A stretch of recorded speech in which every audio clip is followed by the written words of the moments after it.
All right, this is being recorded, so that way everybody can get a copy at the very end of a simple and basic walkthrough. Of course, I'll need that too, Lindsay, because my numbers weren't working before. Yes, your laptop. Oh yeah, I got to get a. We got to get something figured out with your laptop because we do not want to crash your completely crash your system. That could be very detrimental. All right, there we go. Let me finish shuffling a few things around on my screen. You have to click update software each time you log in. I do click update software each time I log in because they are constantly making improvements and updating the software. So that's just the easiest thing to do, is make it a habit to always click update as you log in. And it's no different than the other one, except for it updates everything in the process as well as getting you logged in. The agency is AO. The what? The agency is AO. Yeah, the agency is always AO. Okay. And for training purposes, go ahead and use this one right here. This is the EAP training information for logging in. Hold on, where am I? Oh, don't log in without username? You probably, for this purpose, you'll want to just log in using these credentials. That way, like I said, nothing accidentally gets saved or shipped up to the home office. If you do log in under your credentials and run through this, even if you don't ship it to the home office, it's going to be kind of stuck there in your queue for a long while before it gets resolved out. Okay, which page are you on there? Page 69. So once everybody's all set up, go ahead and just do a quick check-in, letting me know that you guys are ready. Sorry, just to get to the login page. Oh, sorry. It's a different page on mine. I'm 69. I am using Agent Pack version 7. This is the one that. Version 9. Do you have access to Agent Pack number 7? If not, I will drop it in the chat real quick. I don't. I will drop it in the chat. It's just the version that I happen to like. It's the most detailed, has the most up-to-date quality stuff. Give me 1 second and I'll put it in there for you guys.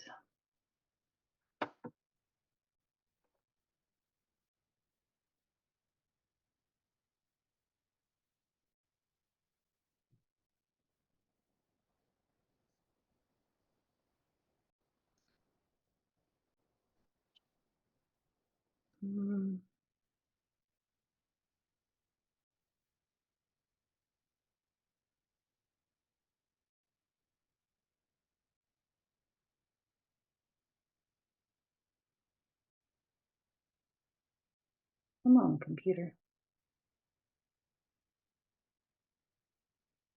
I'm all in there. What page did you say again, Lindsay?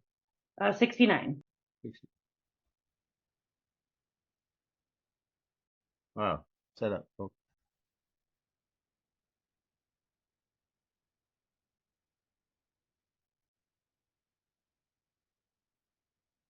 Here.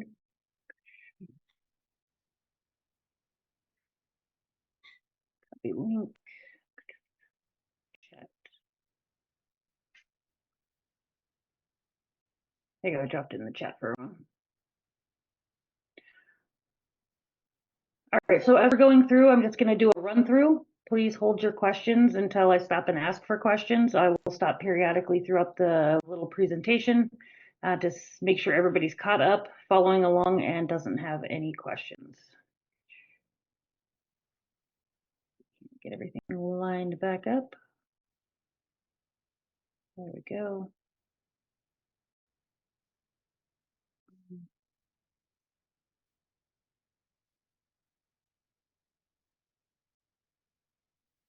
All right, there we go. So go ahead and use, like I said, this login right here, EAP training, password training to do your logging in.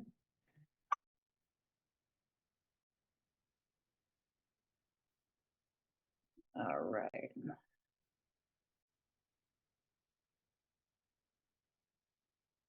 Perfect. Okay, so once you get logged into EAP, the first thing you're going to do, obviously, is start typing in your client's information, which you should already have detailed notes on in whatever form you happen to take notes. If you guys don't have a structured way to take notes just yet, let me know and I can send over a copy. You can drop your email in the chat and I'll send over a generic copy that you can print out and use or use on a tablet, iPad, or something of that nature to take your notes. So let me see how to restart that. There we go. So when you first log in, you should see the initial start presentation and survey. So you'll want to go ahead and click start your presentation and you'll follow along right here on page 69. So for the client's needs, we're just going to do a simple John Doe. I do like to type all in caps in here. Half the time it shows in caps, half the time it doesn't. So if you just do it always in caps, it's always easy to read. John Doe will just say was born in January. And we're going to do a non-senior. We'll say that John Doe is married with dependents. That way I can show you guys how to include in child riders or Head Start programs for the children, as well as coverage for the wife. We'll go ahead and do the state as Michigan, because that's where I'm a resident at. Now, when you do start this presentation, most of your leads are going to be veteran leads, and so that's what we're going to use when entering this. The only difference you guys will initially have is if you're doing a referral, whether it's a personal referral or a veteran referral, this information will change just a little bit. There we go. And then this point is where it gets a little bit tricky. You are going to click cancel. And everybody note in the packet where it does say to click cancel, you do not, whatever you do, just do not click next. That's the last thing you want to do, because that's going to take you into a rabbit hole of trying to get it closed out, having to like manually go in there and shut out the application. So at this point, we always do go in and we select cancel once we've typed in the client information. From there, we're going to go ahead and go to file up here at the top. And from file, we're going to go ahead and select application package wizard. Now you guys can go ahead and see right there where John Doe, we just typed in his information. It is this one right here, the 12th, 12/12 at 3:51. At this point, we will go ahead and click next. All right.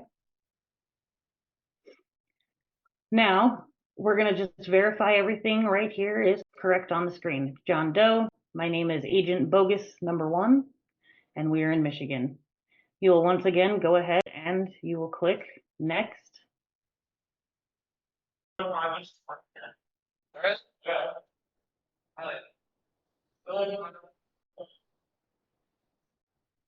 All right, so this is going to bring up, this is what I call, it's the main tab or main feature. This is going to carry all of your applications, all of your documents, additional documents that you need to fill out. And generally when I run this, I try to keep this off to the side so that I can see it underneath the applications. So we'll go to add an application, and we are going to go ahead and check the super combo. So you'll double click or click once and then click add on the super combo application. All right. Now that brings that up into your menu tab over to the right, and you're going to double. Sorry, Lindsay, you said hit add on the right, or Yes, add on the right. so don't double click on applications? No, you might be able to double click on applications, but the way that I do it is according to the book, and that's you're just going to go ahead and select add, and then you will pick the application that you need, and then you will go ahead and double click or click add at that point. Okay. Now that we're in here, we're going to open up our super combo.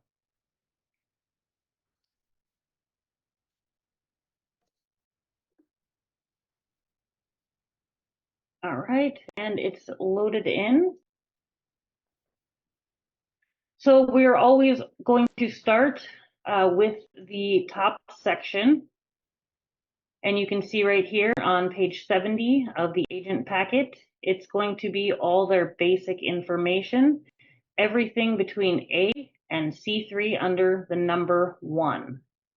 So right here, it shows you this obviously is number 1, and that's going to include all of this information right there. So we'll start with the name. Our client's name, like we'd mentioned, is John Doe, but you'll enter last name first. So Doe. There we go. Doe, comma John. The next section is a box that's labeled I saw. This is very important box. You are testifying legally that you physically laid your eyes on Zoom on John Doe and anybody else that you click the box I saw on. It's important to do that for field underwriting. It's required. So we'll go ahead and click I saw, and we'll enter in John's date of birth, which was 01/05/1975, making him 49 years old. John Doe was born in Michigan. So you'll type in M and click the down arrow. Don't try to actually type it in or you're going to end up doing what I did. There we go. John Doe is 6'2". All right, notice that it converted that immediately into a different number. That's the conversion from 5'2" into centimeters. So don't be alarmed when it does do that. Okay. There we go. John Doe, we'll just say he weighs 180 and he is a male. This next box right here, the NTU, does anybody know what that stands for? Non-tobacco user? Non-tobacco user. So you only click that box if John Doe is a non-tobacco user, which he is. All right. Now we're going to go through and do. Yes. Are you licensed in Michigan? Oh, are you? You're in the initial page where you're setting it up, correct? Yeah, I'm at this one right now, the super combo. But I just Okay. don't see Michigan with the birthplace. So go ahead and click on the drop down and then scroll. Chances are you passed it over or skipped over it, but it will be there. Are you into U.S. states that start with M? Or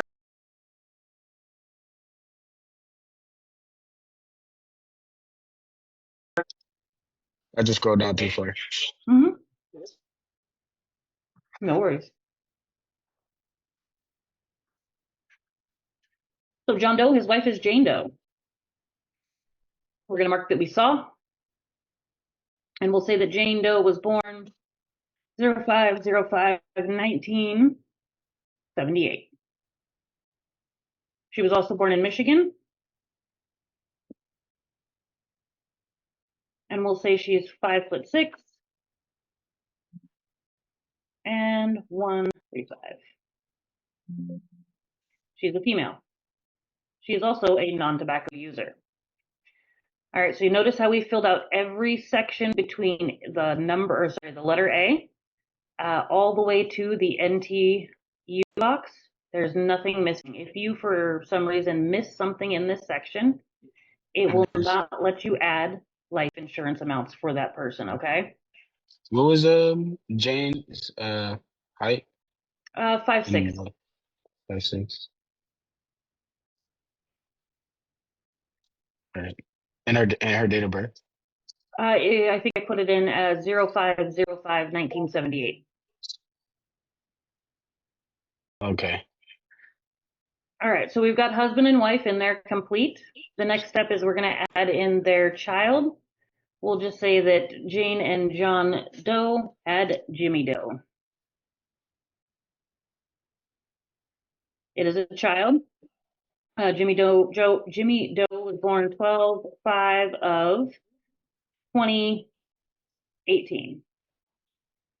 6 years old, also born in Michigan. Jimmy Doe is 4 feet tall. Oops, did that not work? Oh my gosh, man, I can keep up, man. You're what?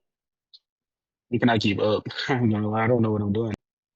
That's all right. I'll take it a little bit slow. So, do you have Jimmy Doe in yet? Yeah, I just keep missing a date of birth. Oh, the date of birth isn't particular for this specific Okay. date. Just make sure it says 2018. Okay. All right. Okay, good. I got it. Thank you. Mm-hmm.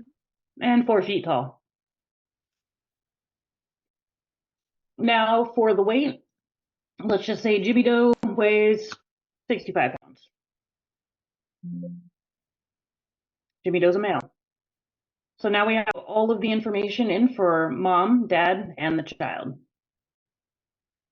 I always start with that information because it tends to glitch less and it'll let you go further in the application. The next step that I'm going to do is I'm going to fill out our metrics information, which is this top box up here.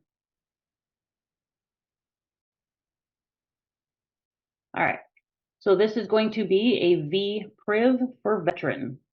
If it's a referral, you would click on ref, credit union, CU, union, UN. But for now, this is a VPRIV. And John Doe was in the Army. All right, so that was a pretty simple section. We've done the 2 easiest sections. The next thing we're going to move on to is going to be number 4. And that is person to be owner of the policy. We have 2 options here. We have the person to be owner, other, name and relationship, and proposed insured A. Because this is John and Jane and Jimmy and they're right in front of us, we're going to click on proposed insured A.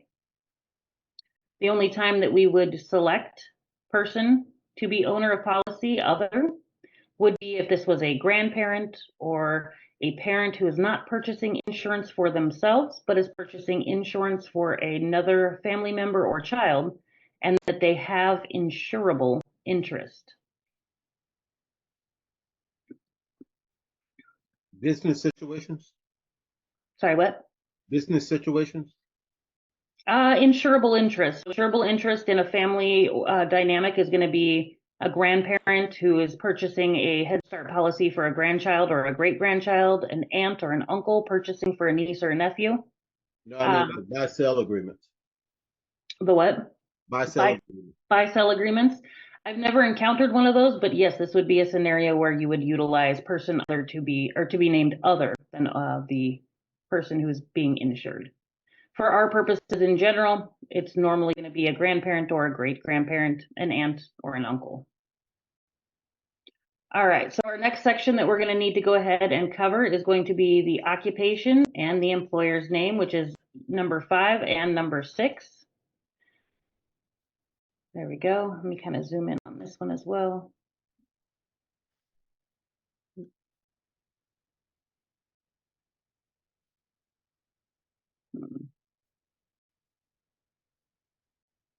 There we go.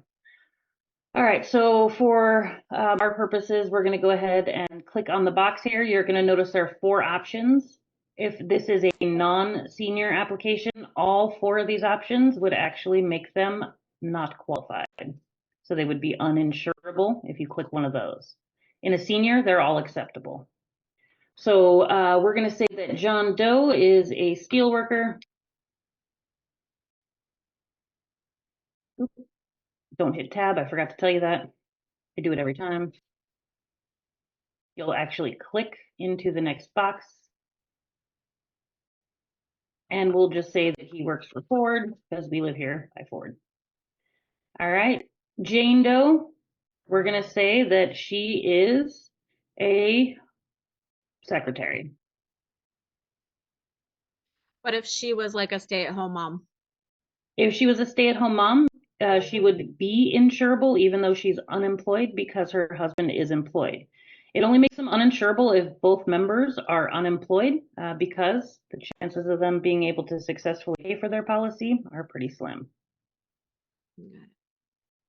All right, and we'll just say she works down at Jimmy's middle school. Well, unless a retirement income. All right, now let's just say,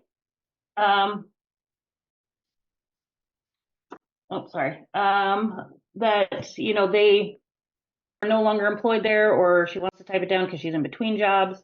If someone forgets the name of their former employer, it's just a quick Google search. Anything that we do here, we can Google search to supplement and fill in the information as accurately as possible, okay? All right, so next step here is going to be number 7 and number 8. We'll do 7, 8, and 9.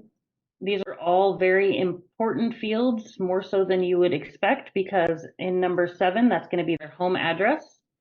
That is where the actual physical hard copy of their policy service folder is going to be shipped to. We said they lived in Michigan.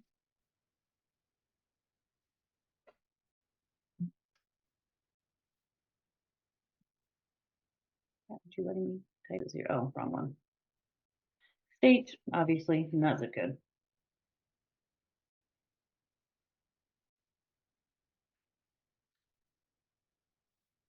All right, email address. You want to double verify this with the client because this is where their DocuSign document is going, even if you're sending it to their phone as well.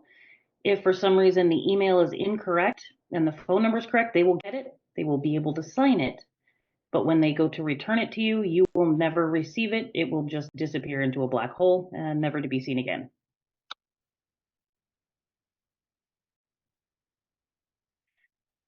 All right. So next up will be phone numbers. Oh, see, I tabbed through there. I like to tab through, even though I oftentimes will tab through the wrong boxes and they will disappear. Some people just like to click. I like to go with what saves a little bit of time. All right, phone number for both John and for Jane. It makes DocuSign easier. If they have 2 numbers, you can still do it if they only have 1 number for the 2 of them, but it does actually make it one less step for you to do on your end if you put both numbers in there. So from there, we're going to move on to a pretty serious question. And I always just let the client know, like, hey, John, Jane, I know this is a pretty serious question, but heaven forbid something were to happen to you, John, who would be the beneficiary on your policy? Or if they don't know what that means, who would be receiving the money from your policy? You have to put in 1 beneficiary, no matter what, for each person.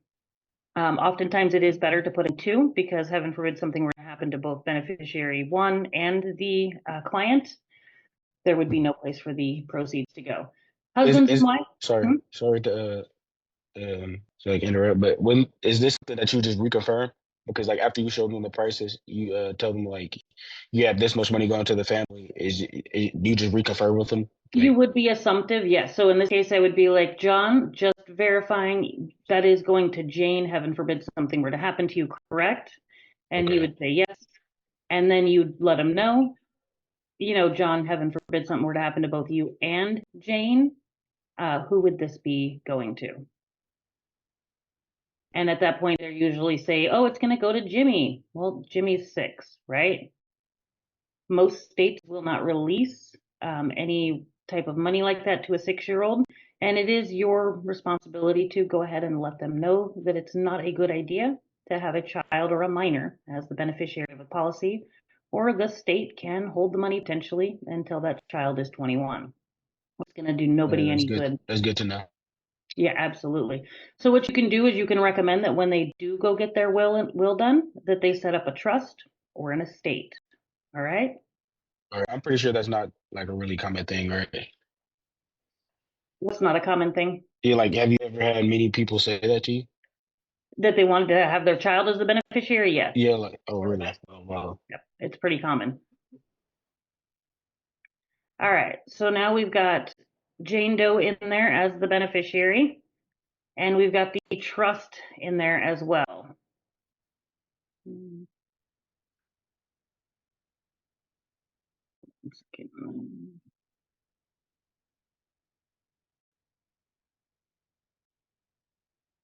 All right. Now, so let me click on B. Come on now. It likes to get a little glitchy sometimes, and it's not going to let me click on B, more than likely because I haven't selected a preset selection in here. So we'll click on child.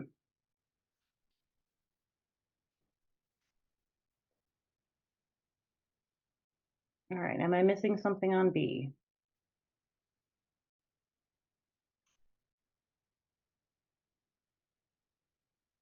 We have to do the social first or driver's license number. I'm thinking it's going to force me to do that. Sometimes it'll let you enter it in. So do you guys notice how B on the beneficiary is grayed out? And it's also grayed out up here and right here. Well, maybe because Jane Doe is the spouse, not the child. It's even So the we word have Jane spouse is Doe. grayed out. We have Jane Doe down as the spouse right Okay, here. got it. Okay. I know what it is. Here we go. Oh, the contingent beneficiary is the It's child. because there's no, yeah, and because there's no comma here where it says trust, it's not accepting it as a name. So we're going to go ahead and leave it blank. Hopefully it'll let me go through it now. Oh, I love it when it's picky like this. All right, so we're going to go ahead and put in some socials.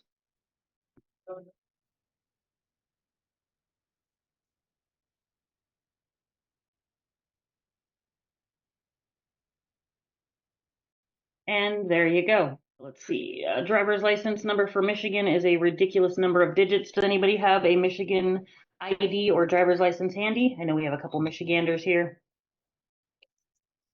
Yeah. And how many digits are on there? And is it a series of numbers and letters or just? It's a letter, then 3, 6, and then 12 numbers.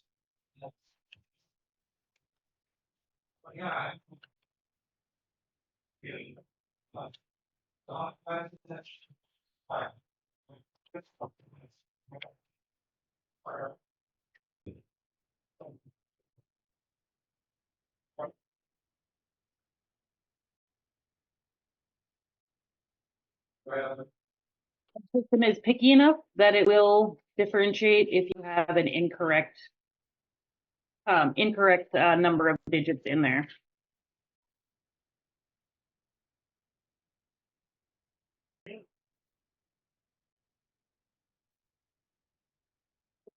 Keep on picking on me. So I just force reset it by validating.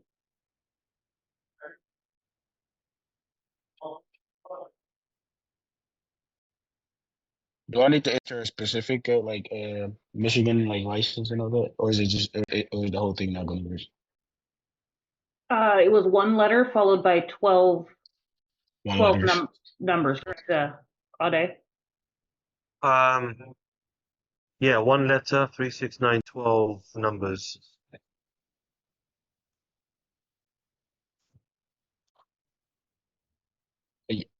I don't know if I'm mistaken, but is the state automatically supposed to pop up, or No. if it doesn't pop up, okay. So you will have to make sure that it pops up. So I just typed it in there because it didn't pop up. Yeah. Yeah. City, state, account. I'm going from backwards up. Let's see. So you have, I just noticed on 7, you have Detroit, Michigan, but that Detroit should be under where the first Michigan is. Thank you. That's what. And then delete the first Detroit, but mine's like I just told you, but it's still grayed out. Okay. So, and it's telling us why over here.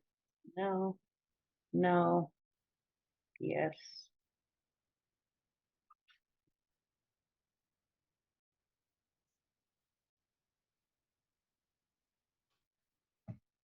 Okay, it's gonna let me insure. There we go. So now I've got it to where it'll at least let me insure them all. And the way that you can test that, there we go. See how it all opened up right there? So what do we have to do? Go down the bottom first? Go down here in this section and circle A in the first one, B in the second one, and C in the third one. So you can see A, B, and C. And then all of these should activate and pop up blue for the beneficiaries. Oh, okay. A in the first one. B in the second. Hold on, do I have to answer 11 first? Or no? So no, the answer is no, no, and yes. Always in those boxes. So mine, hold on. It's just slow.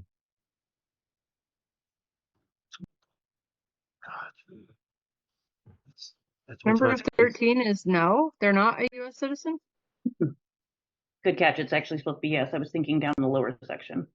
Okay, So no, yes, yes. okay. And I think mine is glitching because it's circling A, B, and C under proposed insured. Like, On the first column. yeah. All right. Now, so if you click on B and C a second time, it'll actually undo it. Yeah, that's what I'm trying to do, but it keeps. Hold on. Okay, now it's undone that one. Now, remember that once you click, it's not always instant in eApp. eApp draws a lot of juice from your laptop or computer, and sometimes it can take a second. Occasionally, you will need to force validate, which will update everything on your page. It will throw you a bunch of red X's, which is fine, but it will cause everything to update within the system. I'm Okay, looking forward to the day when they combine HP Pro and eApp together. hopefully. All right, did yours resolve, Ade? Yep, yeah, it did. Yep, thank you. All right, before we get too far ahead of ourselves, we're going to go ahead and finish filling out beneficiaries. So Jane's beneficiary would be John.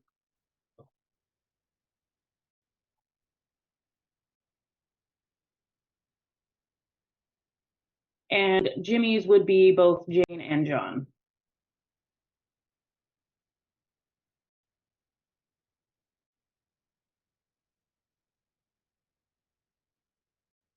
Wait, I thought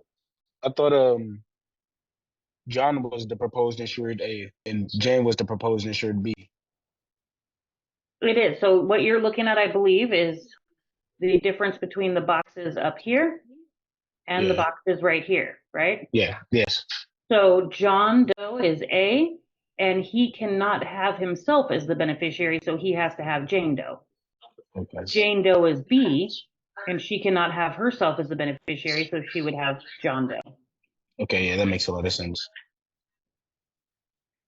All So right. if you only have two of them on there, you would do the reverse for A and B, right? All the time.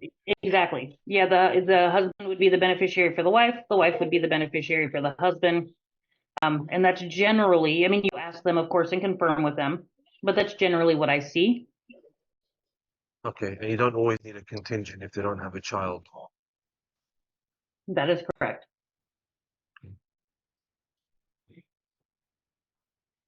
But you may want a contingent anyway, just in the event of a simultaneous death. I always encourage them to put a contingent beneficiary. All right, so the next section here is going to be 11 through 14. Okay, 11. Are you intending to replace or change any insurance or annuities in this or any other company? The answer is always going to be no, because it is illegal for you to try and encourage your client to cancel their old policy and go with your policy, or exchange a policy and go with yours, or persuade them in any manner to go with your policy above any other policy that they may already have in place. You can get in some serious trouble if you do try to attempt to do that. So that answer is always no. Next question, it's another one you'll ask them even though you probably already know the answer. Jane, John, Jimmy, you guys are US citizens, correct? Yes. All right, the next one is 14. 14 is the part in the script where you tell them that after about 3 years, their policy has accrued enough cash value to, make the payment on the premium if they experience any financial hardship. That is this provision right here. It's called the automatic premium loan provision. And I always break it down to them and explain. So John, Jane, just letting you know, as I click this box here, all of our policies come with the automatic premium loan provision. And basically what that means is that if you ever experience financial hardship, all you have to do is reach out to me anytime after the 3rd year, and I'll make sure that your premium pays for itself out of your cash value so that you don't lose your policy and any earned cash value therein. And they're always pretty excited about that one. So that would be no, yes, and yes. Number 12, we never have to fill out because we never mark 11 as yes. That would be if we try to convince them to switch over a policy. You would have to fill it out in there, but you would never do that because, once again, it's illegal to do so. All right, next section over here is going to be for the actual policies. So we're going to start with just A.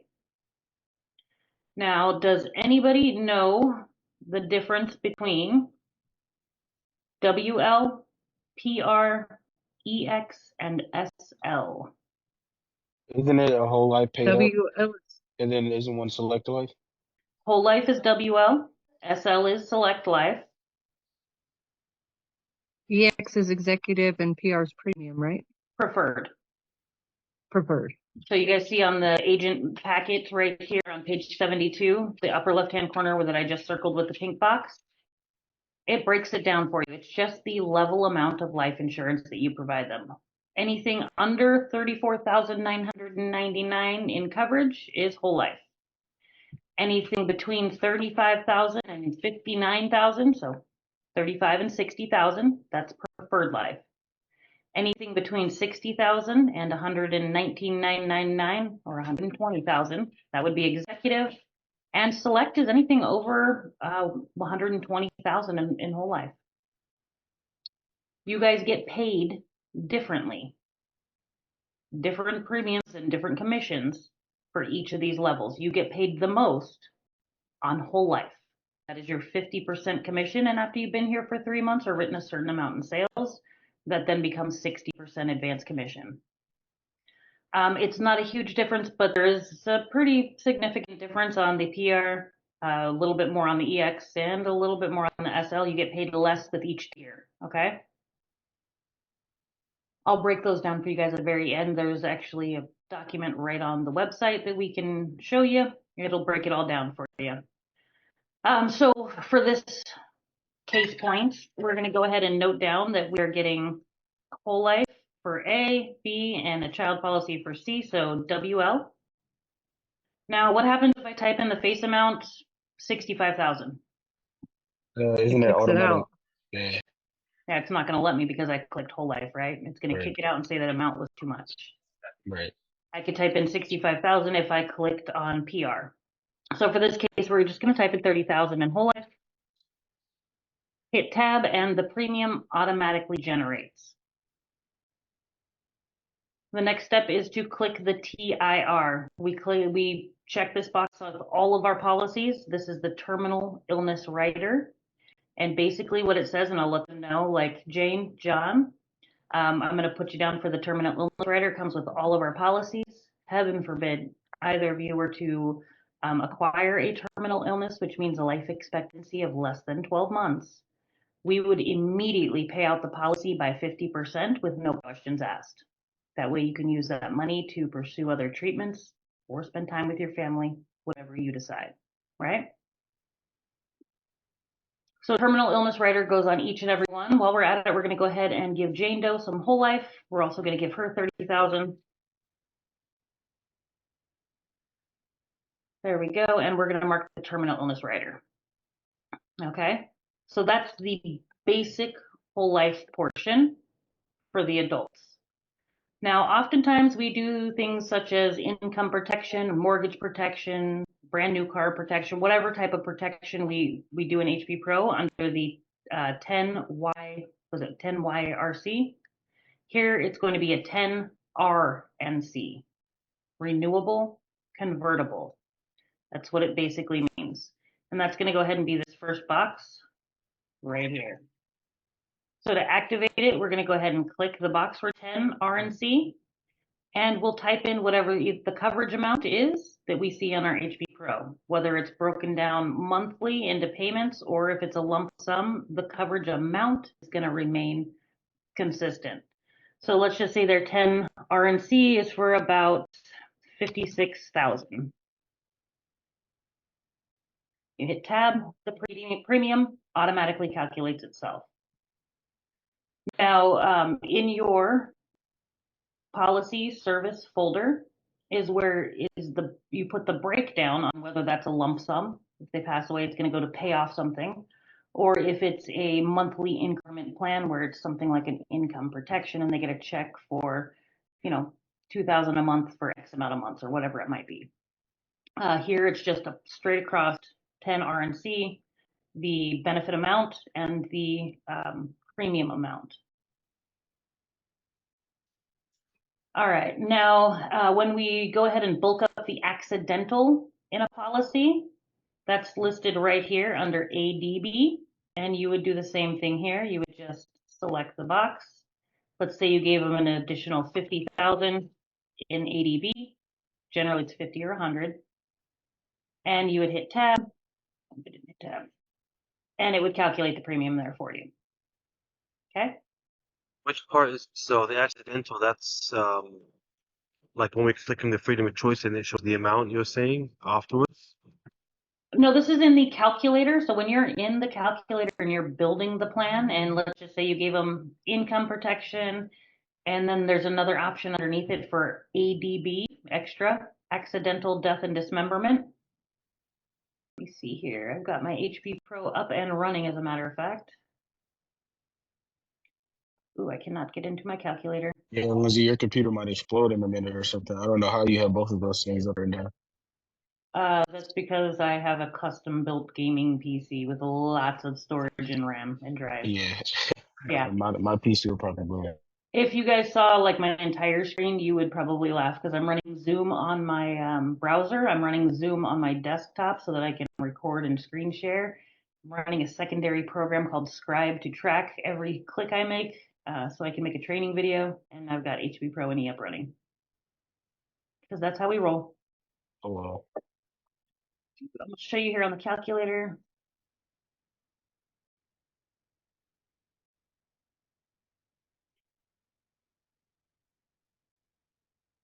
All right, so when you're in here building a plan,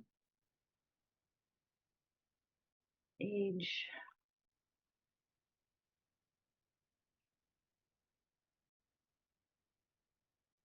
all right, so you're in here building the plan, right? You give them the triple individual, 870-100, you give them 30,000 in whole life, and let's just say you're doing the enhanced and you want to bulk it up some more. So we gave them income protection, what did we say, it was like 56,000.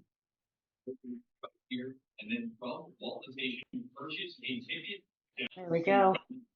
You can also click this box right here and add an additional 50,000 ADB. Notice it says with A7100 right here.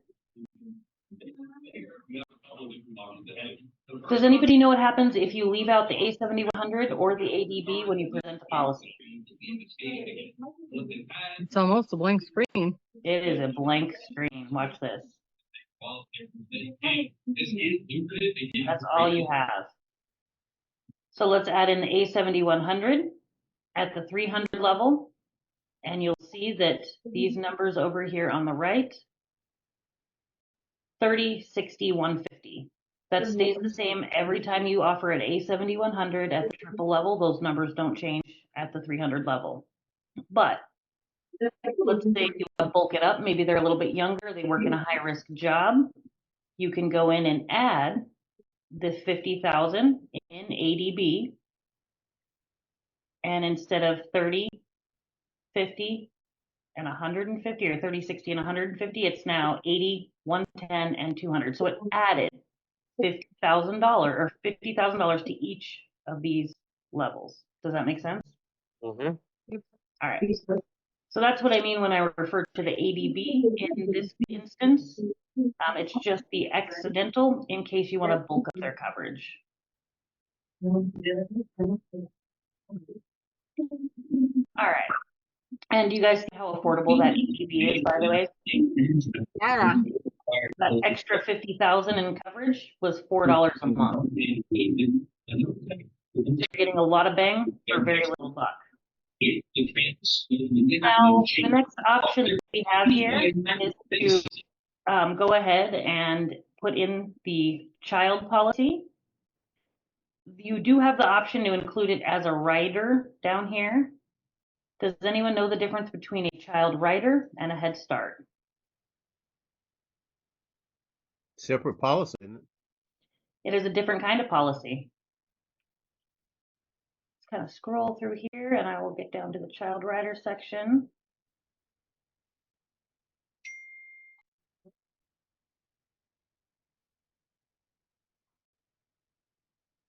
All right, a child rider is a $10,000 term policy that the child can convert to $50,000 at the age of 21, regardless of health or habits, and keep that for the rest of their lives. For multiple children or children with health conditions, it's a good option. The child rider is added onto the parent's policy. Now, I have never written a child rider. I always end up writing a Head Start program because it's more beneficial for the parents and for the child. This is a whole life policy that does not have to be converted at the age of 21. It is the child's own policy, and it can only be for an amount that is half the amount of the lowest parent's total life coverage. So in this case, for the child, the parents each have 30,000 in whole life, so that would make it to where we can assign them 15,000 of their own whole life, right? So what's the main difference between a term policy and a whole life policy? Cash value, got it. Yep. Now, for the regular child rider, it does not build cash value from the time that you get it until the time they're 21. For this policy, the Head Start, it does build cash value. The child can use that to take out against a car, college, education, anything they want when they turn of age. Or they can leave it in there and let it accrue, which is a really wise choice. So we've got the child in there for their very own policy at $15,000. Now here's where the special rider comes in that I include in every single child policy, and that's the GEO. That is the guaranteed insurability option. And basically what that means is that regardless of the child's health, we can add a specified amount of coverage at ages 25, 28, 31, 34, 37, and 40. That's every, 3 years? From the ages of 25 to 40, regardless of their health or habits. No underwriting is required at all for them to add the money. It's a really wonderful thing. So what we do is we go in here and we mark the GEO box. Now the GEO always set at 25,000. That means that the child can add 25,000 in additional coverage every 3 years between the ages of 25 and 40 without underwriting. For $1.67 a year is what it costs parents. Do we select that on HP Pro or just put it in EAP? You cannot show a Head Start policy or Head Start program on HP Pro. The only thing you can show on HP Pro is this right here, which is the child rider. Now you're going to notice that this policy for a 6-year-old, right? It costs a grand total of $9.73. On HP Pro, if we went and did the same thing, it would show a cost of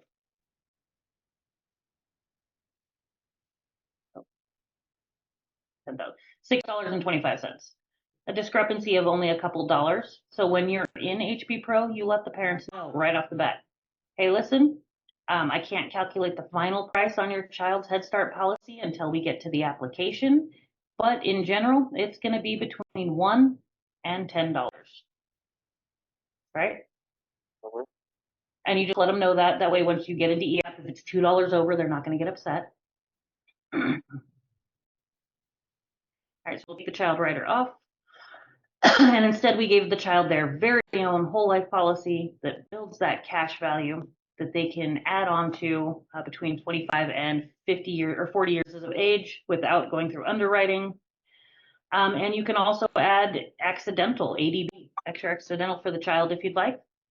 One thing that we always mark, terminal illness rider.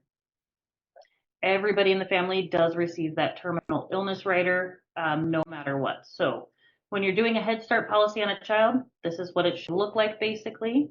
It should have the whole life amount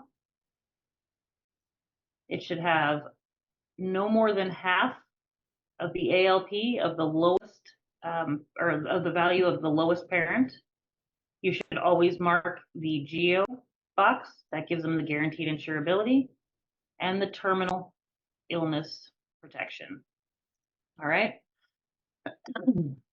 Now you just insured that child with their own whole life policy, like I said, for right around $10 a month. Okay, so now we have insurance on mom, wrong one, mom, dad, and child. So our next step is going to be to go ahead and add the accidental hospital insurance. That's our A7100. Now this is a recommended plan, so what do we always sell on a recommended plan? Triple family, right? Yep. All right, big thing right here, pardon me. Let me get a drink.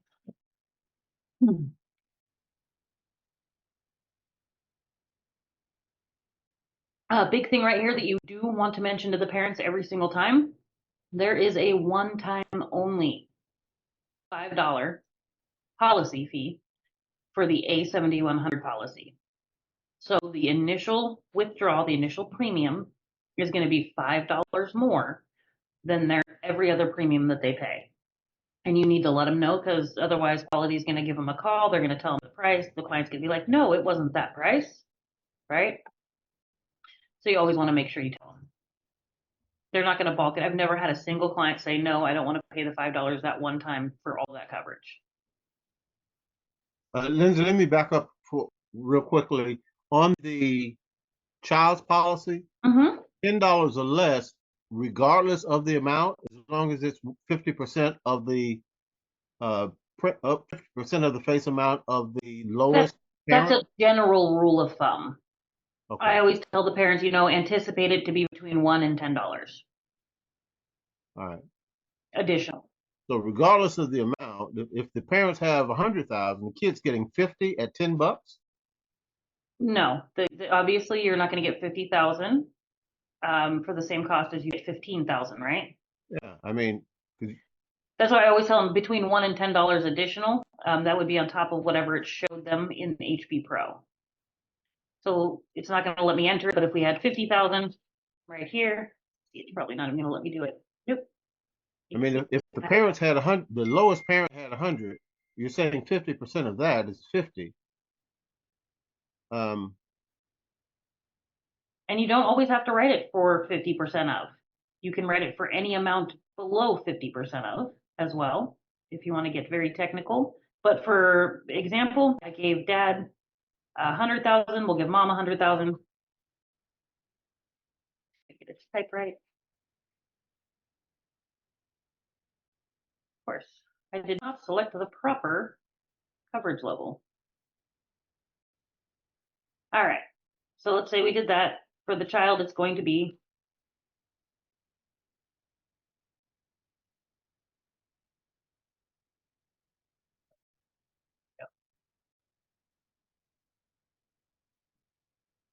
$22.88 for just the whole life. Okay, so it'll calculate what the premium is for 50% of the lowest. Yeah, so it calculates you enter the amount you want to cover the child for. It can be no more than half of what the parent has. And it automatically calculates the premium for you. So when we did it over here, right? And we did it, let's see. That would have been what it looked like. 10,000, so 625. Generally, what I tell the parents is it costs between $1 and $10 additional. This isn't too far off. This is $22.88. That's a little more than $10 over the 625. But the parents are also getting them 50,000 in coverage. I would adjust this. Yeah. Okay. So that it fits within budget and within reasoning, right? Right. All right. Thank you. Wait, I'm so sorry. You said the child, we can have more than the parents? No, the child can have no more than half of the lowest insured parent's total life coverage. So if the parents have 30,000 each, the child can have no more than 15,000. Oh, If the parents have Yeah, parents have Why can't 100,000 why is the child at 50,000? because I just showed the example for TR of what the premium would be. Oh, okay. So I I'm switched good. Just both, had 100,000. both parents to 100,000 and I switched the child to 50,000 to show that the premium changes. Okay, I understand. I'm putting it back to our example as of right now.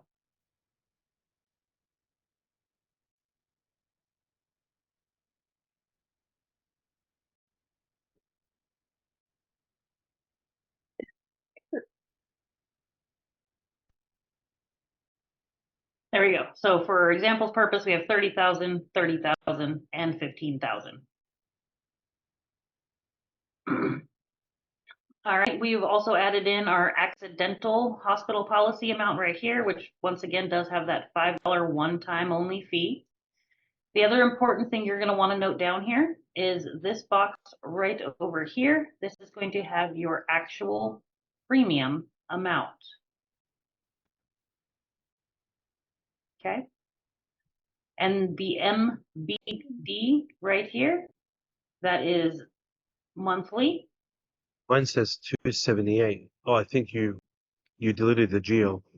Oh, I did delete the geo. Good call. Geo adds an additional couple of dollars.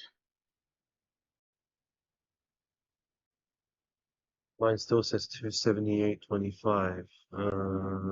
You have it for 30,000 whole life for, oh, it's also because remember the 10 RNC?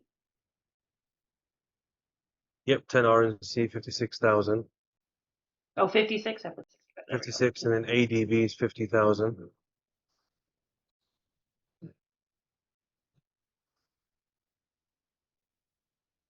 And now our totals should have it.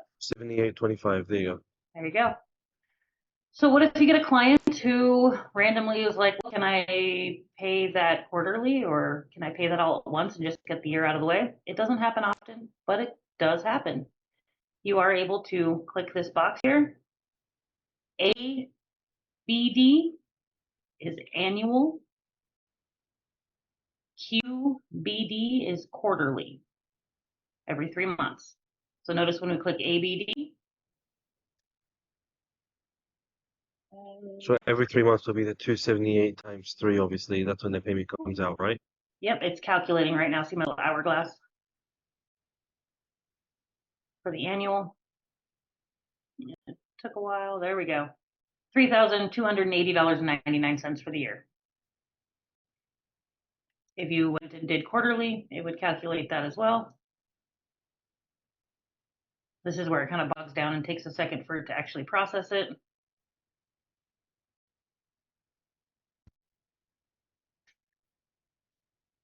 That helps with your retention. That does help with your retention. He is not lying there. Let me tell you, if you can get a client to pay annually and they're willing to, 100% of the time do it. No doubt, because they're not going to cancel.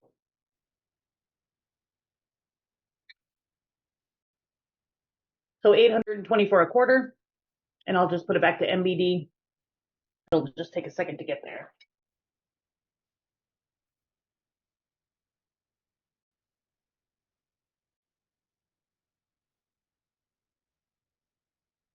Give me 1 second. I'm gonna let my dog out. He's banging at the door.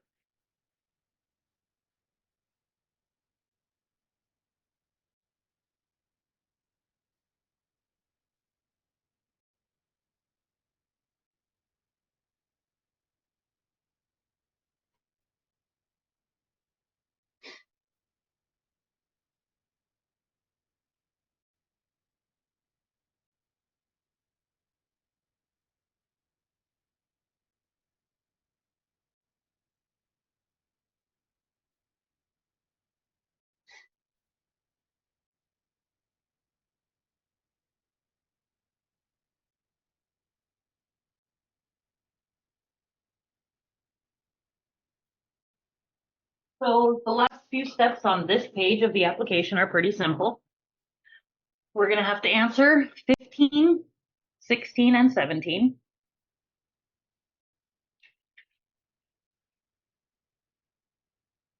All right, so 15, I've received an outline of coverage. What are they talking about? They're basically talking for us and our purposes, the A7100. So you will mark 15 as A7100 only if you've given them accidental hospital policy. Now the next two are pretty important. Does the proposed insured have a Medicaid eligibility card?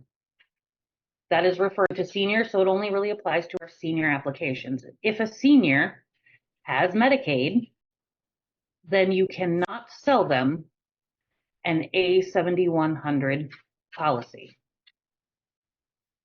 They can't have it. It's illegal. So we have to ask them that during the HP Pro. Yes.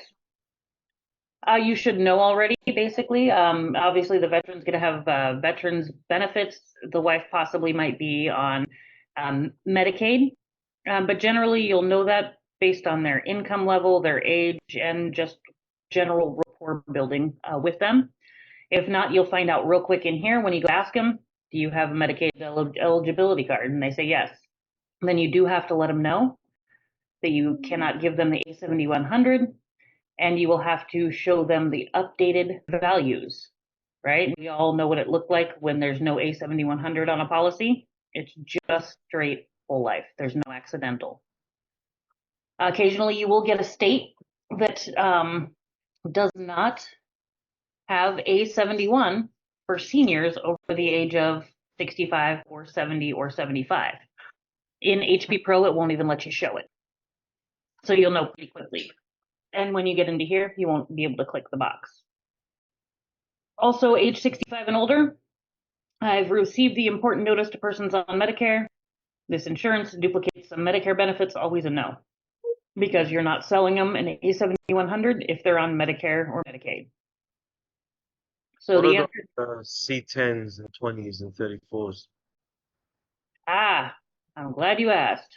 Those are a bunch of additional policy types. All right, let's take a look. After quality. Here we go. So we all know about the basics, right? We know about whole life, non-senior. Senior graded whole life. Can anyone tell me what makes senior graded whole life different? That the face amount increases, well, the first year is 25% of the face amount, second year 50%, third year 75%, 3 years in 1 day, 100% of the face amount. That is correct. So, and you need to let your, of course, seniors know that if you are giving them a senior graded policy, just all you have to do is mention it is a senior graded whole life policy. It also needs to state that on your policy service folder. Some states do not offer senior graded whole life, such as Washington. In Washington, they can be issued regular senior whole life, non-graded, but they also cannot purchase insurance after the age of 75 in that state. Does that make sense?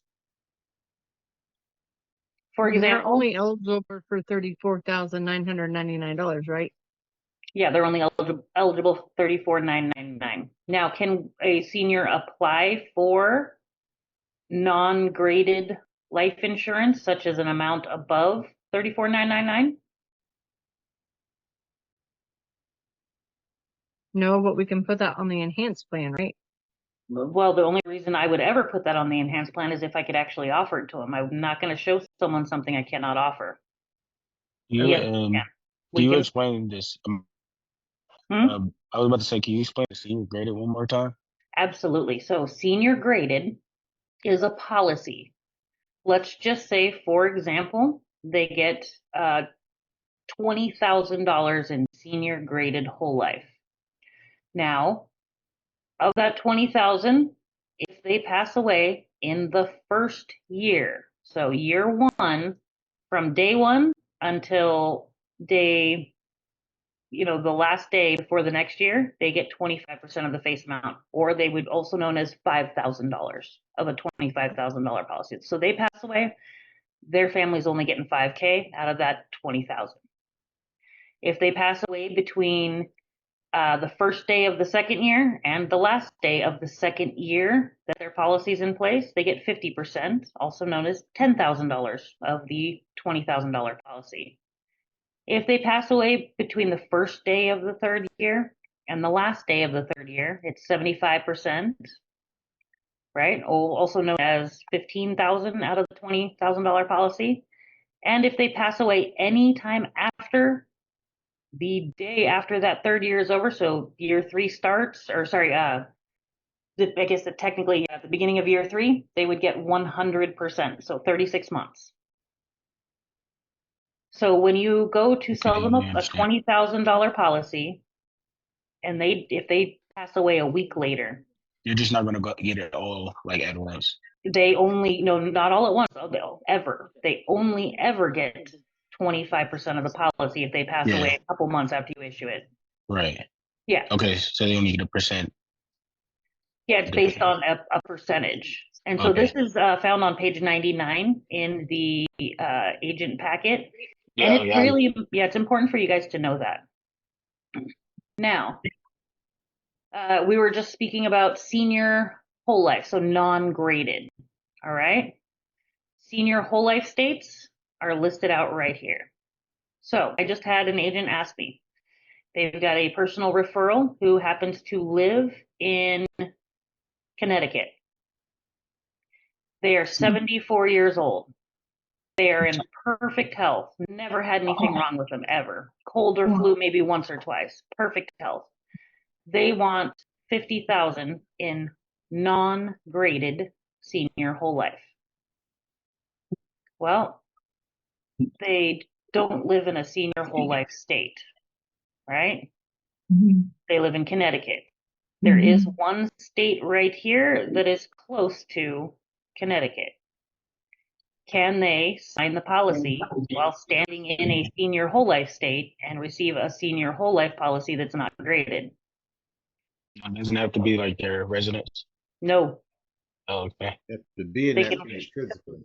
They can 100% be visiting a family member in New Hampshire where they actually happen to have grandkids, and they could be presented a policy while physically being in New Hampshire and sign the policy while they're at their grandchildren's house in New Hampshire and be issued a non-senior graded whole life.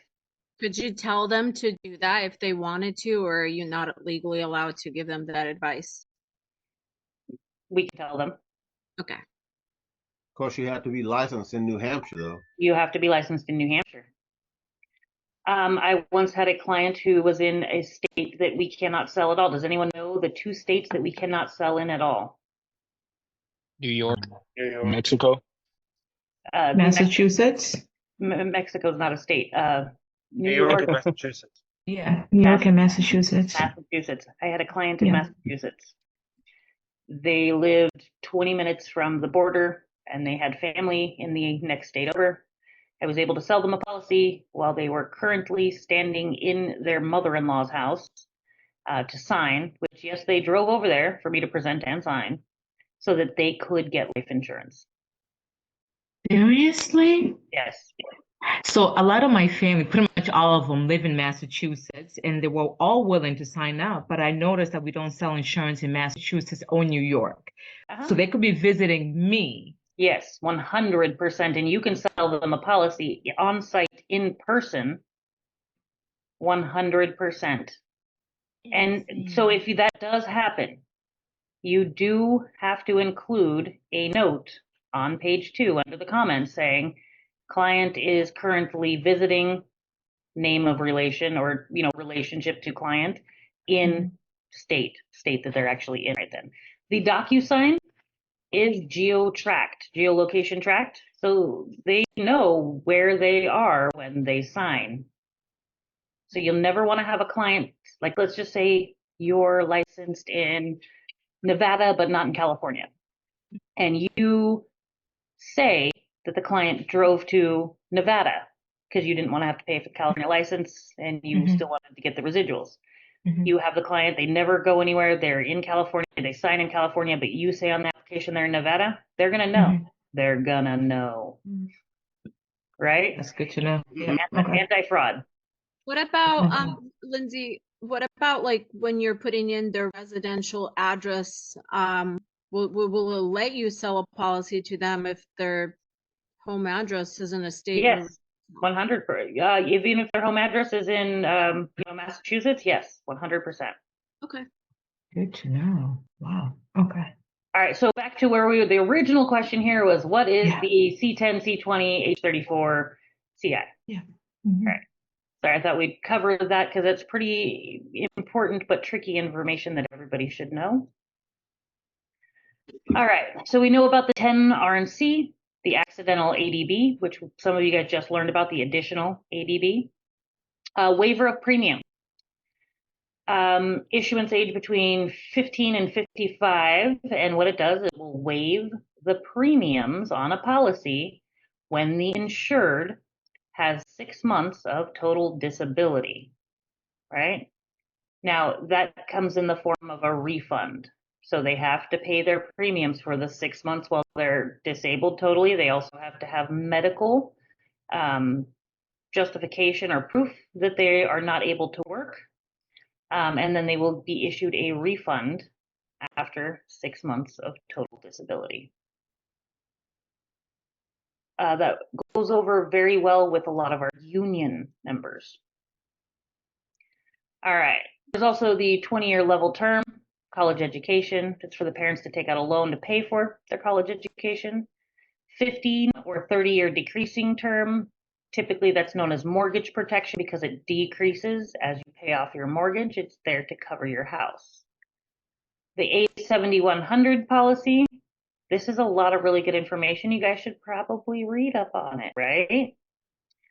There are different variations of the policy in different states, so it's not always going to say A7100. In Hawaii, it'll say the A71018. What page is that? That is page 100 and 101 in the packet. Lindsay, can you please resend the packet? Yes, I absolutely. I dropped it in the chat. Were you able to grab it out of there? No, because I had logged in on my phone. Now I'm home, so I'm back in the laptop. So I didn't see anything on the chat. Yep, give me 1 second. Thank you. And I know you just said it, but which one do you click on for like if they don't have any insurance to pay off their house?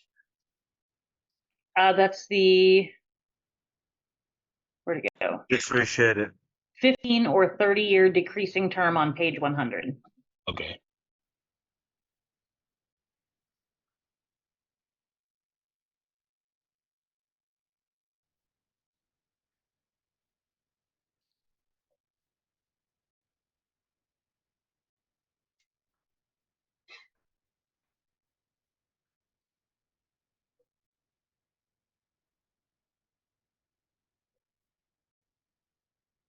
Thank you for resharing that, Ade.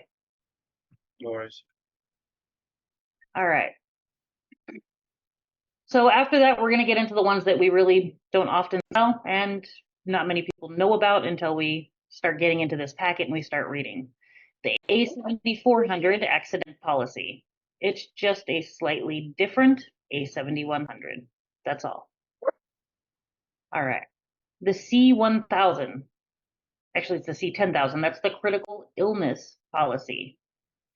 It has a tiered benefit amount payout, and it's payable upon first diagnosis of critical illness only. Critical illness, heart attack, stroke, end-stage renal failure, major organ transplant, total loss of hearing, total loss of sight. So it's the only thing it covers, okay? Now they can choose a policy for $10,000, $25,000, or $50,000. It's pretty much betting on the odds that you're going to get a critical illness at some point in your life. Lump sum cancer plan, 3 benefit amounts, just the same as the C10,000, and that is $10,000, $25,000, and $50,000, and it is paid upon first diagnosis of cancer only, and the cancers that are not covered are, of course, the easily curable ones or treatable, such as skin cancer, carcinoma, stage 1 Hodgkin, stage 1 prostate, melanoma, or there's 2 different kinds of melanomas that are covered with that one. Give me 1 second, you guys.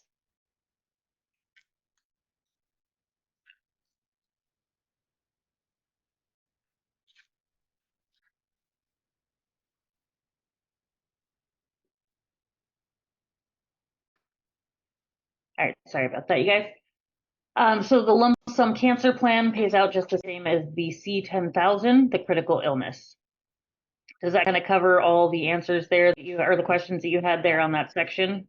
Yes, thank you. All right, perfect. Now you guys know where to find the information, and you're not just limited to selling whole life, 10 YRCs, and child policies.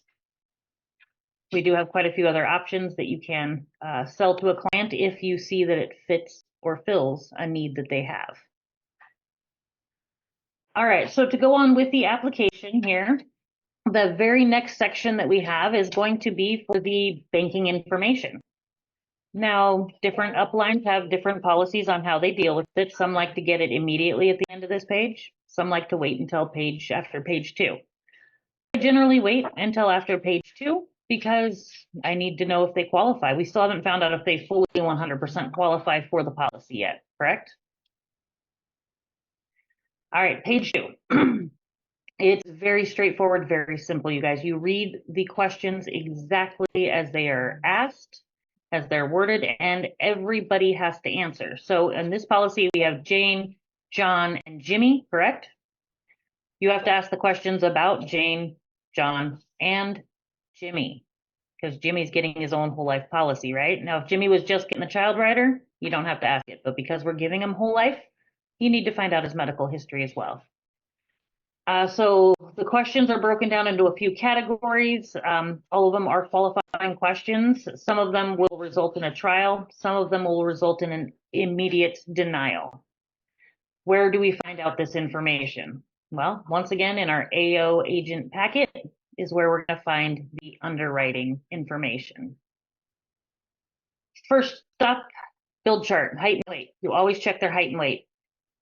If they're T12 higher than a T12, which is the highest you can get on this chart, they will be either a trial or a decline, depending on their age, okay?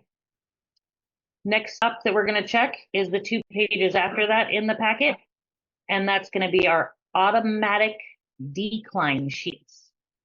These are underwriting flash sheets. There are 2 of them. Notice up here at the top right-hand corner, there is a key. The key lets you know what is covered and what's not. So an X automatically means automatic decline. L is for life, A is for A7100, H is for health, D is for disability. Well, we don't deal with H or D. So all you're looking at is the first 2 columns, the life and the accident. You guys see that? Yeah. All right, so some of these questions, let's see. Let's go for one that's gonna automatically disqualify them. The system automatically does it, or does it pop up, or you just have to know? So the system is basically going to generate for you additional sheets that you're gonna fill out. Remember originally when I said I leave this master list over here on the right-hand side of my screen? Yeah. See how it's already auto-populated with some additional forms? Mm-hmm. Now watch what happens when we say, oh, have you... Question 24. See, 24 is going to be diabetes or endocrine disorder. That will pop up a diabetes form. So let's just say Jane has diabetes, right? Check it out. Over here, we now have a diabetic questionnaire. At which point you will dive even deeper because just having diabetes as a non-senior, does that disqualify you? No. No. But if you have diabetes and you take 2,500 milligrams of metformin every day, would that disqualify you? Yes. Yes. If you take over 2,000 milligrams of metformin a day. And where did we find that? And that's where the list comes in handy, because you can just they can have it. Sometimes they can have it, but if it's fine, white lines. Yep, fine tuning it. So these questionnaires that pop up on the right-hand side, that is what helps you fine tune, and you're pretty much an investigator at that point, and you have to gauge whether or not they qualify. When in doubt, trial.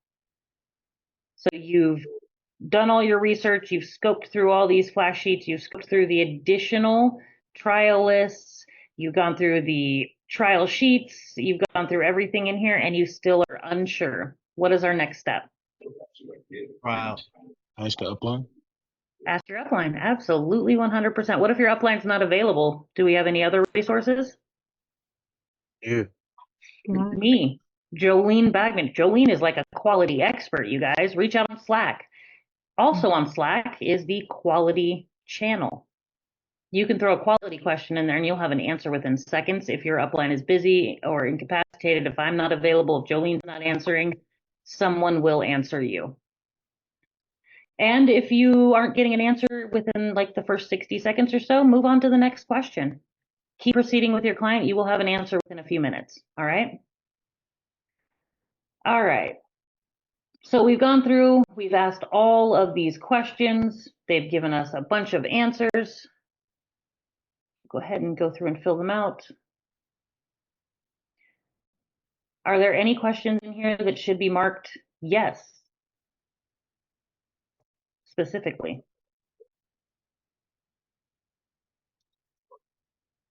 The doctor exam. Yep, doctor exam.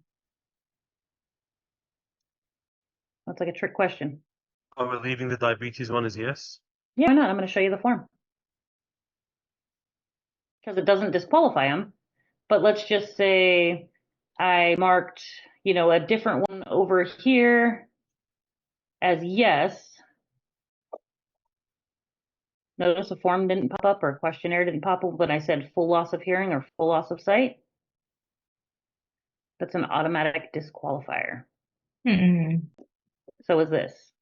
Notice it's not asking anything about who, but it will, once I validate, tell me that I cannot insure them. But you guys should know that. You should read through the quality manual. It's very important. All right, so no, we'll mark that as no and no. Yes, so we left the diabetic one up there, perfect. The quality manual, is that what the section in this packet as well? There is a quality section inside of the AO Dushai packet, but there is also a quality manual itself. Give me 1 second, I will show you where it's located.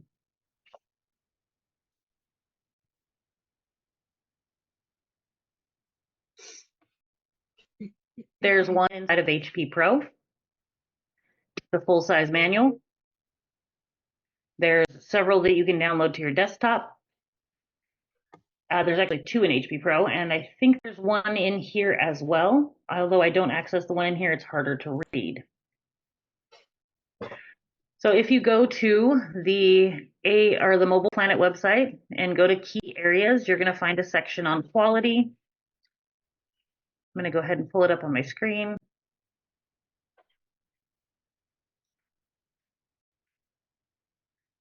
All right, this quality section has a ton of wonderful, valuable information and videos. If you'd like to keep your retention high, if you want to keep your clients long-term, I strongly recommend you check out this key area. Like I said, it's listed under key areas and right here as quality.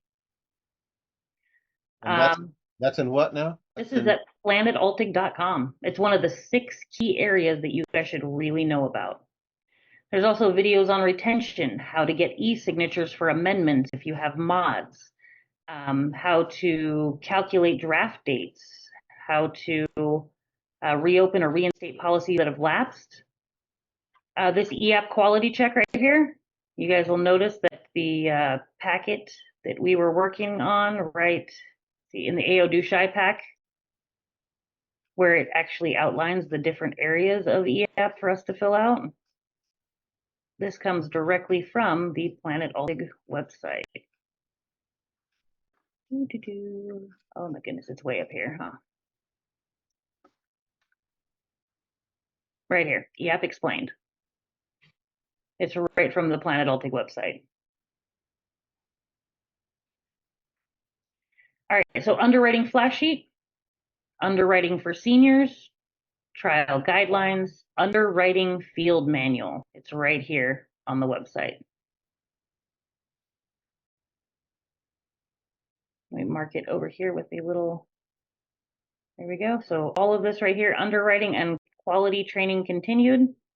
Here is your full-sized field manual. I recommend everybody download it to your computer.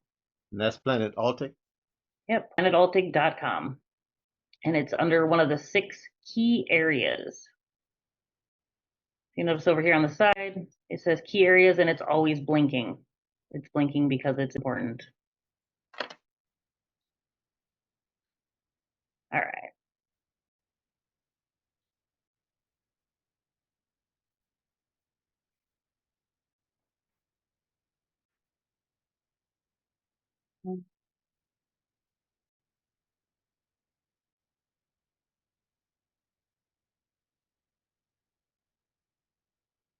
Did it go?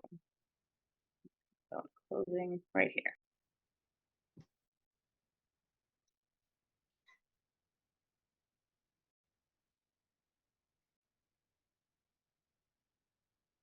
Oh, don't do that. All right. Once you take it past a certain level, it doesn't like it. We'll just do this. All right. So the next step that we're going to want to do here is we're going to want to finish filling out the last page, which includes their physician information, phone number, and the date last seen. Now, most people don't know the address and phone number of their primary care physician. You have the power of Google. Take it out of their hands. Don't make them even think about it. Just ask them what clinic they go to in what city. You'll be able to type it in Google, and 2 seconds later, you'll be able to copy and paste the information right on here without stressing your client out, okay? I usually do it, look it up, and just let them know, oh, hey, that's in our database. That must be a great doctor, right? We'll put in. What if someone doesn't know or hasn't gone to a doctor for like a physical in the last year or two? You mean the last 5 years? Okay, the last 5 years. Because that's question number 29. Has the proposed insured in the last 5 years had a physical exam? At that point, they need to be a trial.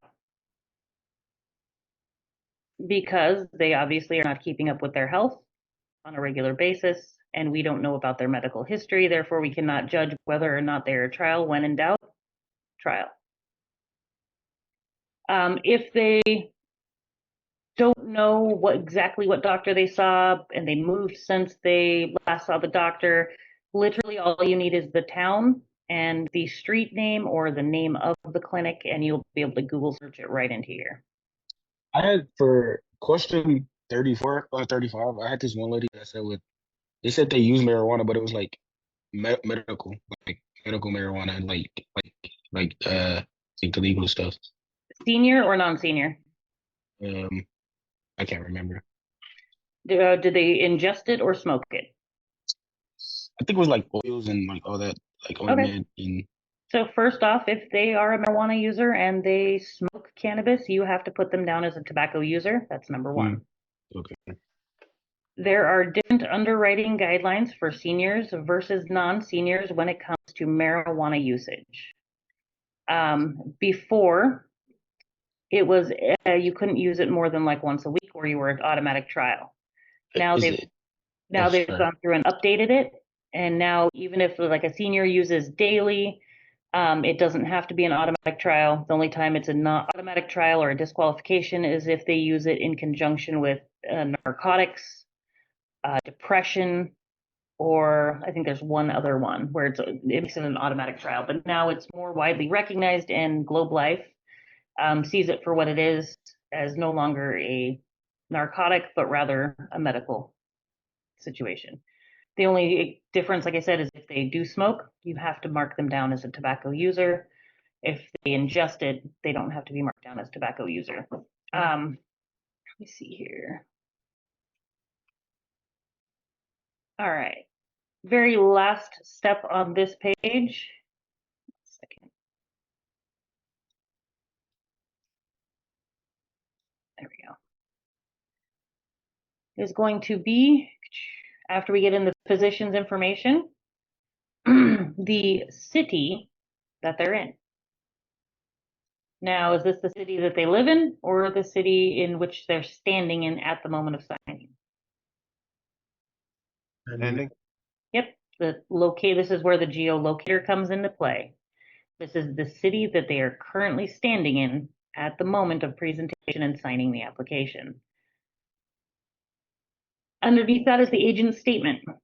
that statement says that you asked every single one of those health questions and that to your best knowledge, everything that you attested to on here is correct and that you are not replacing any other insurance with our insurance because that's illegal, right? Underneath that, we have the best time to call. It's actually kind of an important box. Most people will overlook it. It won't let you process the application without putting something in here. They are going to be receiving several phone calls. One is going to be from our personal quality agent, Flora. No, it used to be Flora. Now it's, oh, I can't believe I forgot her name. I'll come up with it in a second. But they're going to be receiving a call from her. She's going to ask them, did you sit down with TR Thomas? Did he give you this price? Did he ask you all these questions? There's a series of questions that they ask the client, and the client has to respond truthfully, of course, because they don't know they're being tested. And everything has to line up or it's going to get flagged and it's going to go to trial. They're also going to get a call from the underwriting department themselves if the underwriters have any questions. So it's going to be a Waco, Texas number. So the best time to call is really beneficial. You ask them, hey, when is the best time for them to reach out to you? Morning, afternoon, evening, anytime during the day. Select the right answer. And the last question here where the red X is, who is going to receive the actual paper policy service folder? Is that going to be you or the policy holder? It's going to be the policy holder, right? So you'll mark that box, policy holder. And we picked the best time to call. And they were standing in the city of Detroit when they signed. And this is not replacing anything else.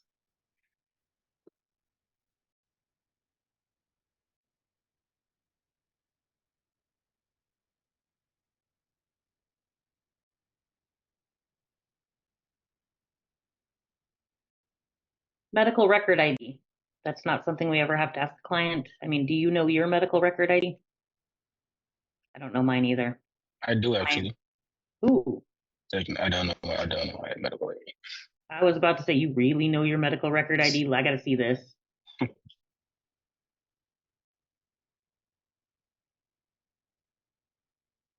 So that's for A and B that you're putting their medical information, right?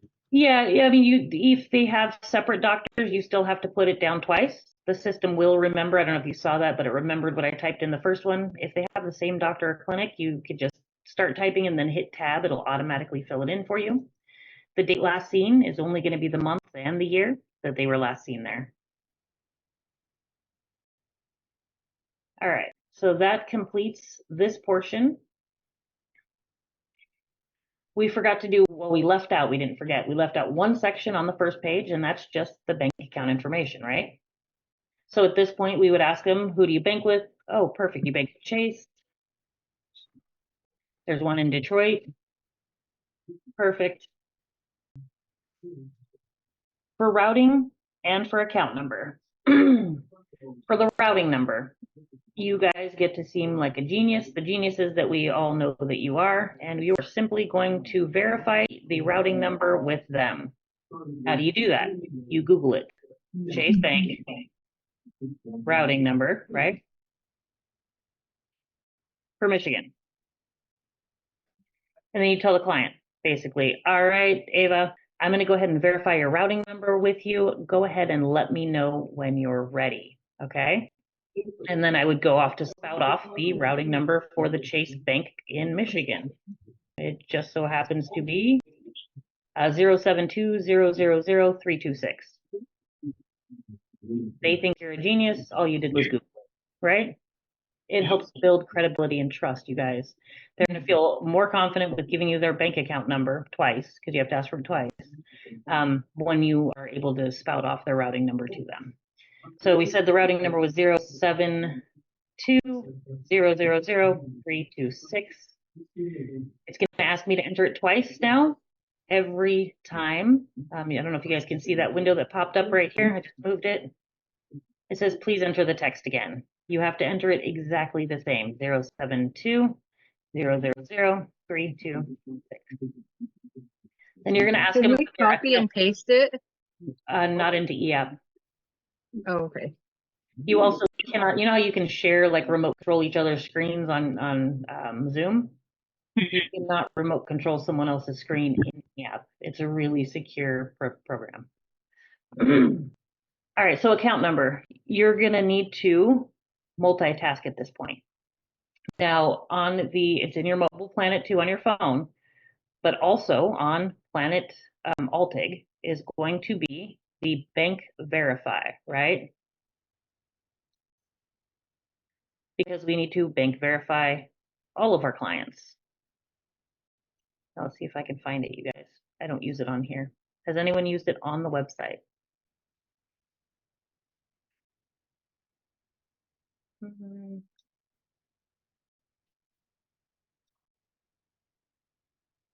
Betting it's here.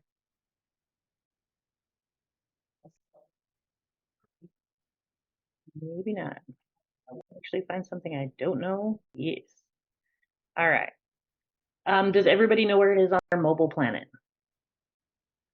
Yeah, on the home screen. It is. It's right on your dashboard on the home screen. Mobile, I'll pull it up real quick.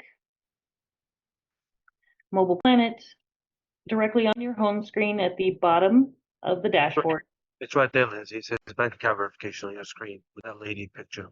With Down, where? down, further down. Ah, thank you. I just didn't scroll down enough. Perfect. I love it when it does that. Took me right back to the homepage. They are reconstructing the entire Planet Altic website, and I'm assuming that's part of it. Yep. All right, so the easiest way to do it is obviously go into your mobile Planet. We all use our mobile Planet anyway. And then directly on the dashboard, there's an option to bank verify. You will need to type in the client's first and last name, email address, phone number, the total amount to be drafted with the first policy, which we all remember, it's right over here on the application, $278 and what is it, $278.25, right? So you will type in that amount and then you will bank verify. It's going to come back with a couple of different codes. It's either going to be green, orange, or red. Red means it's not a valid bank account.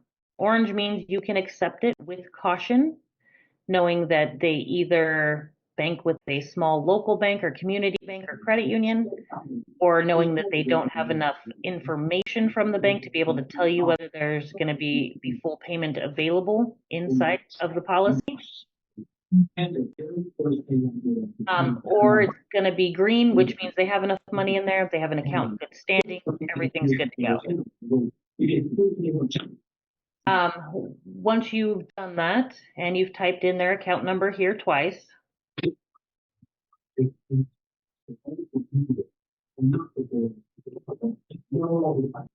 then type it again. I think I did one too many. The values don't match. I did one too many. There we go. You will pick whether it's a checking or a savings account. It's very important if you, let's just say they give you their savings account number to take it out of every month. You mark checking, it's going to come up as bad bank. So if you have to mark whatever they tell you it is, pretty common sense. Most of the time it's checking. Requested draw date. So this is the day of the month that they are going to, you're going to ask them what day of the month, every month, do you want this to come out of your account? And they'll let you know. So today's the 12th. Let's just say they want it to come out on the 20th of the month, every month. It will then pop up a window and tell you when their next draft date is. Their first draft date. Does anybody know when their first draft date is? It's like within 3 days. 1 to 5 business days. The closer you are to Wednesday, the closer it is to being drafted. We push everything through on a Wednesday, which means it gets drafted like a Wednesday or Thursday. So if you let them know, like, let's just say it's, Tuesday, you tell them 1 to 5 days, it's going to happen in like 1 to 2 days. If it's Friday and you tell them 1 to 5 business days, it's going to happen Wednesday, so it's more towards the 5 end. So you're safe if you tell them 1 to 5 days. Every month thereafter, it's going to pull out on the 20th of the month. Your next draft date is going to be, and it says right here, January 20th. It will automatically tell you what it is once you type it in. You go over that with the client very clearly. There's nothing worse than being drafted when you're not expecting it. They will get angry and upset. They will cancel their policy. Isn't there a rule, something about being drafted twice in a month, like a 14-day gap?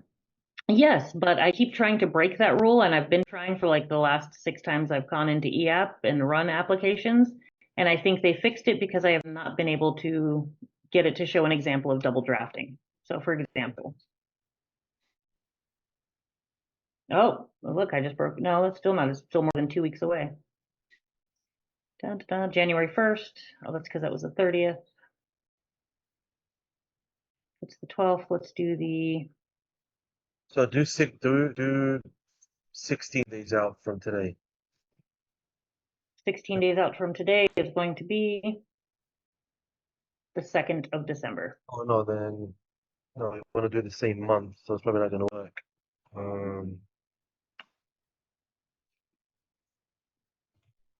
2nd of January. Yeah, I've not been able to break the rule no matter like what I put in there. Okay. I think they might have actually fixed it. So that's getting close. Try the,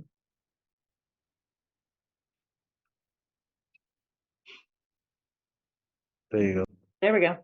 So I didn't quite break it, but if you did it now, so between 1 and 5 days, which it's Thursday, so technically they'd be drafted the 17th or 18th. This would draft them again a little over a week later on the 28th of the month. You guys see that? Yeah. So, and if that something like that does occur, you just be honest with them. Let them know, like, hey, based on that date, your next draft date, so you're going to be charged once in the next, 3 to 5 or 1 to 5 days. And then you're going to be charged again on the 28th of December. Would it be okay if we changed it to a different day of the month for this month, and then we'll adjust it next month? And you can do that. Ultimately, if a client gets drafted twice in a month, they're probably going to be pretty heated, especially if you give them a nice, $2,500, $3,000 ALP sale. Nobody wants that amount pulled out of their account within weeks, twice.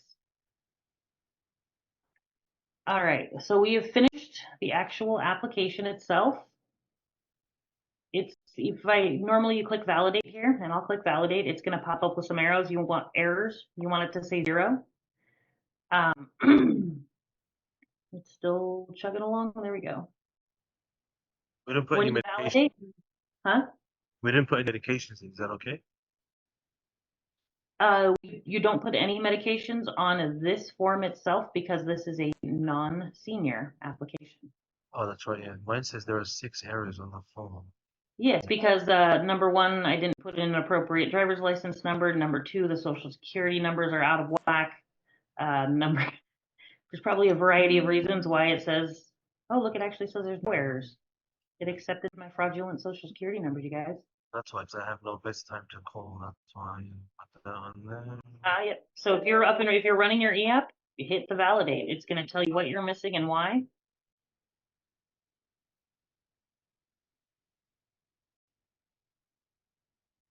All right. So the next step would be to do the medical questionnaire forms. And I am actually going to stop the training session right now, and we will pick it up tomorrow earlier in the day and just cover the medical forms and some basic quality, because I just got a notification from Martin Toma that says that everybody who's working today needs to be on the main Zoom and working.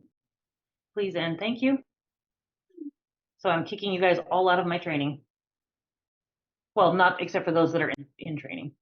So do we save this application for tomorrow? You can save it for tomorrow and it'll still be there. And then we'll go over, like I said, just the additional forms. as well as basic quality issues that I've come across while working, that can really kind of throw you for a loop. How do we save it? Just exit out and save? Exit out, it'll tell you that it'll disappear after 3 days. You just click OK.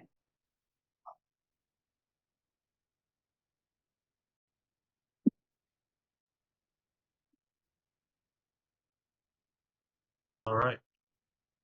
All right, you guys all go on into the main Zoom. If you're scheduled to be working today, they are waiting for you there. I just let them know I released you guys. Lindsay, when you exit out, I always ask you to back up now. Do you do that all the time? Is your device secure, or is it at risk of crashing and failing?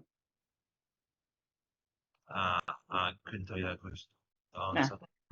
If you buy a backup hard drive, it would not hurt to back it up at least once a week. Okay. All right. Thank you. All right, not a problem. All right, you guys, thank you for coming and working with me today. I will post a time for tomorrow a little bit later this evening, and we will finish up our workshop then. Where are you gonna post that time? It'll be a text message. Did everybody drop their emails in the chat? If I already have your email, drop it anyway, just because that's the way I can make sure I get everybody notified for tomorrow's time. And I'm going to send you guys a form to fill out. Just if you could do feedback form for the workshop today, I would appreciate it. What's up, Eva? When would the recording be available? The recording, I will say tomorrow morning. I will send it out when I send out the invitation to the follow-up for tomorrow, only because it takes a while for me to get it, clean it up, edit it, and then upload it. Makes sense. Makes sense. Thank you. Mm-hmm.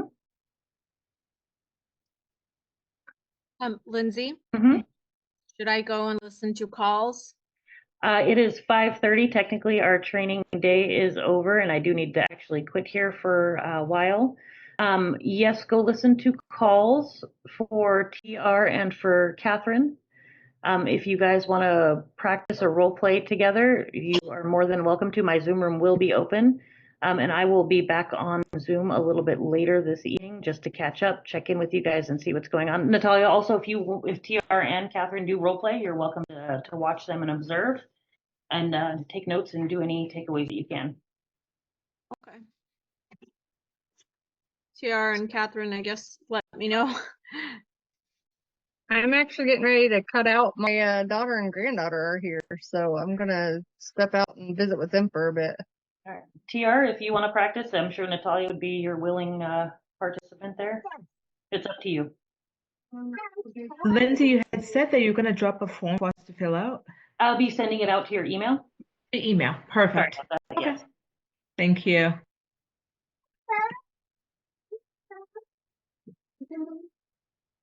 So Natalia, where you are you feeding your chickens or something? Nah. They're She's in my cuddling, head. They're eating Sappy. in my head. No, I mean, I just got graduated from the this, script training. So this to me was all like very new, like coming in and watching the form. So It was there's new to me too. I haven't seen this before either. Oh, okay. Did you do any of like training on the Planet Altic